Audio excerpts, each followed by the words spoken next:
So, Mom, what are you up to today? I got to sew a button on your father's shirt. It came off. Fortunately, they didn't lose the button. So, Okay, yes. good. Well, I'll let you get started. Well, I have to find the right colour thread. Mm. It's in something in here that's close. Mom, how long have you had that threads jar? Maybe from about the 70s. Maybe. Mm-hmm. Quite a long time, anyway. Right. Why did you collect all those threads? Well, I did quite a bit of sewing, and I would have sometimes hand sewing or on the machine, and I would have a little bit of thread left over. If I was sewing, I maybe took too much off the spool, and so I would save the end. I didn't want to throw it away unless it was a really small piece. Why did you save everything? Well, because I've always been economical. I was raised through the Second World War when things were scarce. It was difficult to buy things, and so I've always been economical, I guess. Maybe everything was saved for the war effort? Could be. Yes. Yes. Mm-hmm. Mom, were you scared in the war? At times.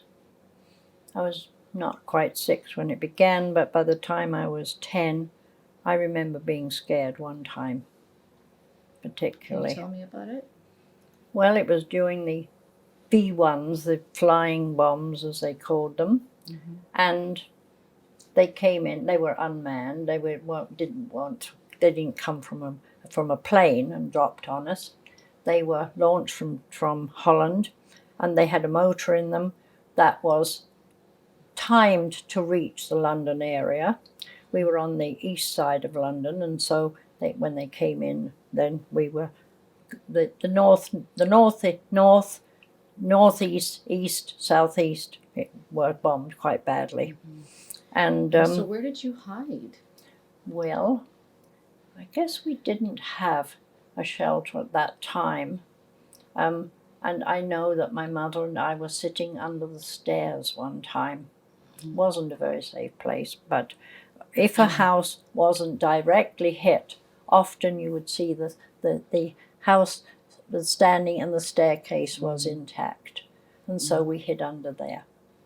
And what about any protection, like a mask or something? Did you wear anything? Yes. With all children, I went to stay with my grandmother and aunt. The schools were closed where I was living, and each child was issued with a gas mask in a little box, cardboard box, and you had to take it to school with you every day.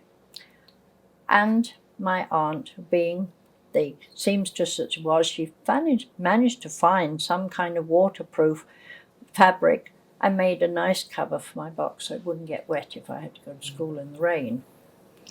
That sounds so much like what so many people have to live through today, like so many wars raging, and even like the Syrians. Well, I think the devastation is even worse there than it was during the Second World War. Why is that? Well, because the bombs, I think, are more powerful now. They have planes that can carry them, or they can send unmanned things. I'll let you thread your Yes. needle. So what about when you came to Canada in the 60s and you married into this large Ukrainian family? Well, I found Can you tell me, what was it, Mom, what was it like? Kind of fascinating because we lived near Sammy's oldest brother, who had 6 boys living at home, and they were quite interesting to watch how they interacted with each other. There were 2 that were sort of by themselves, and then there were 2 other couples that were close in age, and they always fought together. Yeah. It's kind of like being a cultural studies person and kind of looking in on the other Sort culture. of. And as you were an only child, right? Because in the war, you Yes. told me nobody ever wanted to have kids in Britain. So you were Well, just married into this huge family. yes.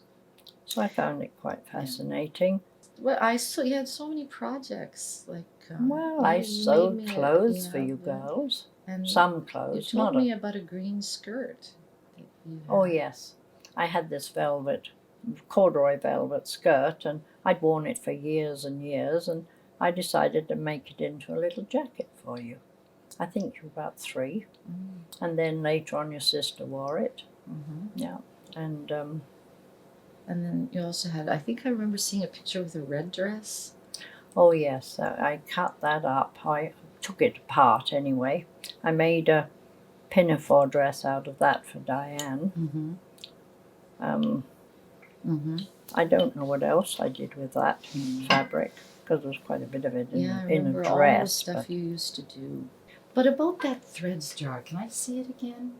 Can you show me the threads jar yes. again? You know, Hiding remember when I under there. came for a summer vacation from Istanbul one summer, and I found your threads jar again, and I was looking at it, and I thought, Mom, you know, this is a work of art.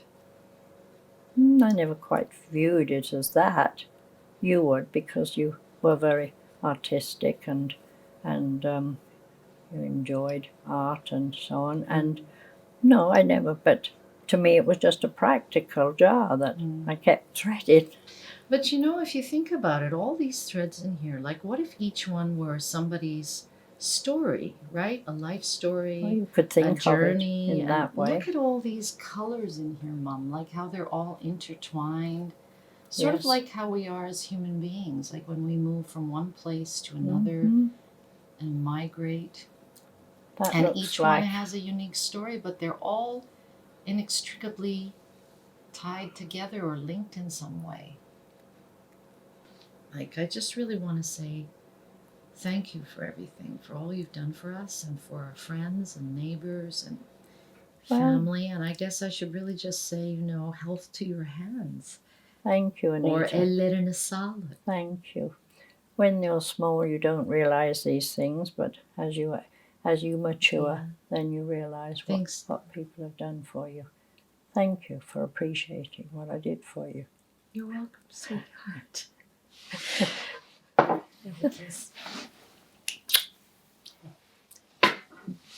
You're very welcome. That's what mothers do. Round the world, Mom. Round the world. That's right, yes.